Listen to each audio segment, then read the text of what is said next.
सियापति रामचंद्र की जय। बजरंगबली हनुमान की जय। सभी प्रेमी भाई बहनों को जय श्री राम।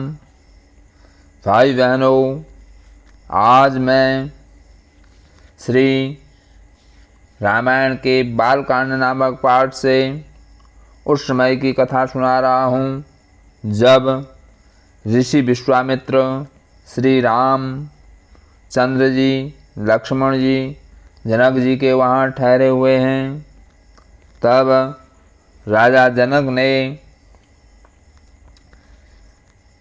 शतानंद जी को बुलाया और तुरंत विश्वामित्र मुनि के पास भेजा। उन्होंने आकर जनक जी की विनती सुनाई। विश्वामित्र ने प्रसन्न होकर दोनों भाइयों को बुलाया। शतानंद जी के चरणों में प्रणाम कर प्रभु रामचंद्र जी अपने गुरु जी के पास जा बैठे। तब मुनि ने कहा, हे तात, चलो, जनक जी ने बुलाया है। अब सीता जी का स्वयंवर जाकर देखना चाहिए। ईश्वर किसको बढ़ाई देते हैं। लक्ष्मण जी ने कहा, हे नाथ, वही यश का पात्र होगा जिस पर आपकी कृपा होगी। सब मुनि सुंदर वाणी सुनकर प्रसन्न हुए। सुख मानकर सबने आशीर्वाद दिया। फिर मुनि मंडली सहित कृपालु राम जी धनुष यज्ञशाला देखने चले। रंगभूमि में दोनों भाई आए हैं। यह समाचार जब नगरवासियों ने पाया तो सब बालक, युवा, बूढ़े, नर नारी घर को छोड़कर चले। जनक जी ने देखा कि बड़ी भीड़ हो गई। तब सब चतुर सेवकों को बुलाकर कहा, तुरंत सब लोगों के पास जाओ और यथा योग्य आसन दो। उन्होंने विनय पूर्वक मधुर वचन कहकर उत्तम, मध्यम, लघु सब स्त्री पुरुषों को अपने अपने योग्य स्थान पर बैठाया। उसी समय राजकुमार आ पहुँचे। मानो मनोहरता उनके शरीर पर छा गई हो। वे गुणों के समूह, चतुर, शूरवीरों में श्रेष्ठ, सुंदर, सांवले और गोरे शरीर वाले हैं। वे राजाओं के समाज में ऐसे शोभित थे जैसे तारागणों में दो चंद्रमा हों। जिनकी जैसी भावना थी उन्होंने प्रभु की मूर्ति वैसी ही देखी। बड़े रणधीर राजा ऐसा देख रहे हैं मानो वीर रस शरीर धारण किए हैं। कुटिल राजा प्रभु को देखकर डरे मानो बड़ी भयानक मूर्ति हो। जो असुर छल से राजाओं के वेश में बैठे थे उन्होंने प्रत्यक्ष काल के समान देखा। पूर्ववासियों ने दोनों भाइयों को मनुष्यों में शिरोमणि और नयनों को सुख देने वाले देखा। स्त्रियां हृदय में प्रसन्न हो अपनी अपनी रुचि के अनुसार देख रही हैं। मानव श्रृंगार रस बहुत ही सुंदर मूर्ति धारण किए शोभायमान हो। पंडितों ने प्रभु को विराट रूप में देखा, जिनके बहुत से मुख, चरण, हाथ, नेत्र और सिर हैं। जनक के सजातियों ने अपने अपने सगे प्रियजनों के समान देखा। जनक सहित रानियां उनको पुत्र के समान देखने लगी, जिनकी प्रीति वर्णन नहीं की जा सकती। योगियों को वे शांत, शुद्ध, एक रस और स्वभाव ही से प्रकाशित परम तत्व के रूप में दिखे। हरि भक्तों को दोनों भाई इष्ट देव के समान सब सुख देने वाले जान पड़े और सीता जी श्री रामचंद्र जी को जिस भाव से देख रही थी वह स्नेह और सुख तो कहा ही नहीं जाता। उस स्नेह और सुख का हृदय में अनुभव करती थी, परंतु उसे कह नहीं सकती थी। फिर कोई कभी किस प्रकार से उसको कहे। जिसका जैसा भाव था उसने श्री रामचंद्र जी को वैसा ही देखा। सांवले और गोरे शरीर वाले और संसार के नेत्रों को चुराने वाले अयोध्या नरेश के कुमार राजसभा में सुशोभित हैं। दोनों के स्वरूप स्वभाव से ही मन को हरने वाले हैं। करोड़ों कामदेवों की उपमा भी उनके आगे तुच्छ है। शरद पूनू के चंद्रमा को लजाने वाला सुंदर मुख,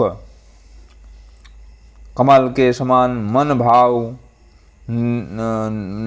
नेत्र हैं।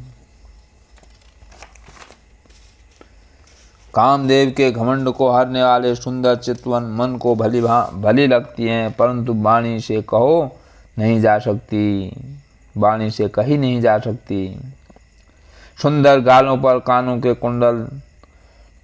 के कुंडल झूल रहे हैं। सुंदर ठोड़ी और मधुर वाणी है। चंद्रमा की किरणों को लजाने वाली हंसी, कमान के समान टेढ़ी भौहें और मनोहर नासिका है। चौड़े मस्तक पर तिलक छलक रहे हैं और बालों को देखकर भौरों की पंक्ति लज्जा रही हैं। हृदयों पर गज मुक्ताओं के कंठे और काली तुलसी की माला सुशोभित हो रही है। बैलों के ऊंचे कंधे, सिंह की सी चाल और बल की समुद्र लंबी भुजाएं हैं। कमर में तरकश और पीताम्बर बांधे, दाएं हाथ में बाण और बाएं कंधे पर धनुष और पीले जनेऊ हैं। नख से चोटी तक सब अंग महान शोभा से छाए हुए हैं। उन्हें देखकर सब लोग सुखी हुए नेत्र एकटक हैं। तारे भी नहीं चलते। राजा जनक दोनों भाइयों को देखकर प्रसन्न हुए। तब उन्होंने मुनि के चरण कमल जा पकड़े, विनती करके अपनी कथा सुनाई और रंगभूमि की सब रचना मुनि को दिखाई। जहाँ जहाँ दोनों राजकुमार जाते हैं वहाँ वहाँ सब लोग चकित होकर देखने लगते हैं। अपनी अपनी ओर ही मोह किए हुए सबों ने राम जी को देखा, पर यह भेद किसी ने नहीं जाना। मुनि ने राजा से कहा, रंगभूमि की रचना बहुत अच्छी है। यह सुन राजा बहुत प्रसन्न हुए और बड़ा सुख पाया। सब मंचों में से एक मंच सुंदर, उज्जवल और विशाल था। उस पर राजा मुनि समेत दोनों भाइयों को बैठाया। प्रभु को देखकर सब राजा मन में ऐसे निराश हो गए जैसे चंद्रमा के उदय होने से तारे मंद पड़ गए जाते हैं। सबके मन में ऐसा विश्वास हो गया कि रामचंद्र जी धनुष को तोड़ेंगे, इसमें संदेह नहीं। शिव जी के इस बड़े धनुष को बिना तोड़े भी सीता जी राम जी के गले में ही जयमाला डालेंगी। ऐसा विचार कर यश, प्रताप, बल और तेज गवाकर अपने अपने घर चलो।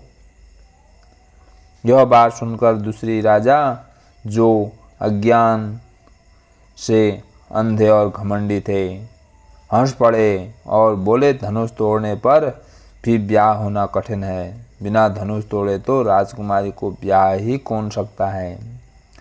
काल ही क्यों न हो, एक बार सीता के लिए समर में हम उसे भी जीतेंगे। यह सुनकर अन्य धर्मात्मा, हरिभक्त और चतुर राजा हंसने लगे। राजाओं का घमंड दूर करके रामचंद्र जी सीता जी को ब्याहेंगे। रण बांकुरे दशरथ पुत्रों को संग्राम में जीत ही कौन सकता है। वृथा गाल बजाकर मत मरो। मन के लड्डुओं से भूख शांति नहीं होती। हमारी परम पौत्र सीख को सुनकर अपने जी में सीता जी को जगत माता जानो और रामचंद्र जी को जगत पिता समझकर आंखें भरकर इनकी शोभा देख लो। सुंदर, सुख देने वाले सब गुणों की राशि ये दोनों भाई महादेव जी के हृदय में वास करते हैं। पास ही अमृत का समुद्र छोड़कर मृग तृष्णा के जल को देखकर दौड़कर क्यों मरे जाते हो। जिसे जो अच्छा लगे सो करो, हमने तो आज जन्म लेने का फल पा लिया।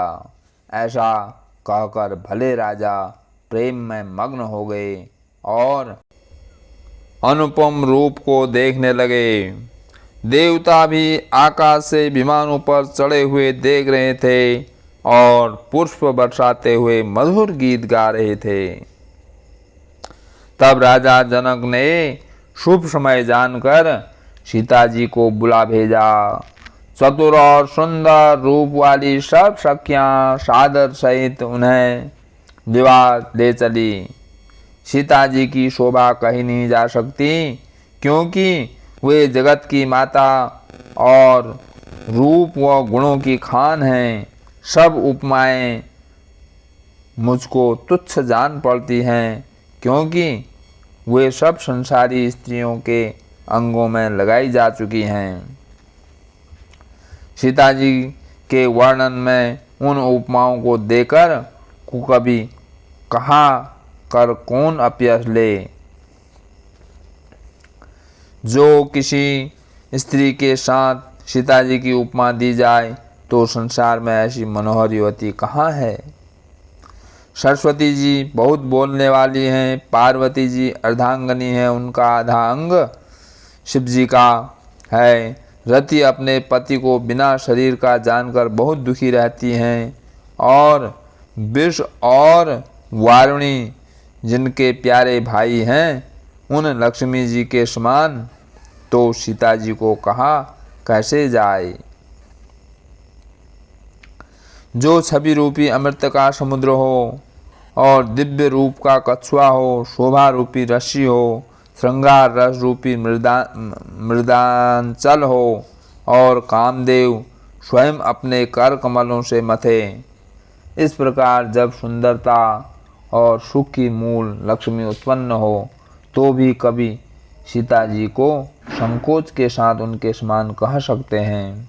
चतुर सखियां सीता जी को साथ लेकर मनोहर वाणी से सुरीले गीत गाती हुई चली। नवल शरीर पर सुंदर साड़ी शोभायमान थी। जगत माता जानकी जी की शोभा अतुलनीय है। सब गहने अंगों में सुशोभित हैं, जिन्हें अंगों में सजाकर सखियों ने पहनाए हैं। रंगभूमि में जब सीता जी ने चरण रखा तो रूप देखकर सब नर नारी मोहित हो गए। देवताओं ने हर्षित होकर नगाड़े बजाए और पुष्प बरसाकर अप्सराएं गाने लगी।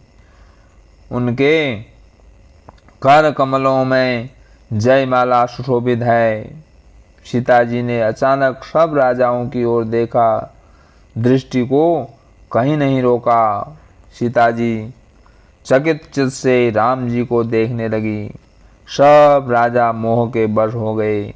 फिर मुनि के पास बैठे दोनों भाइयों को देखा तो दोनों नेत्र मानो अपनी निधि पाकर वहीं स्थिर हो गए। श्यापति रामचंद्र की जय। बजरंगबली हनुमान की जय।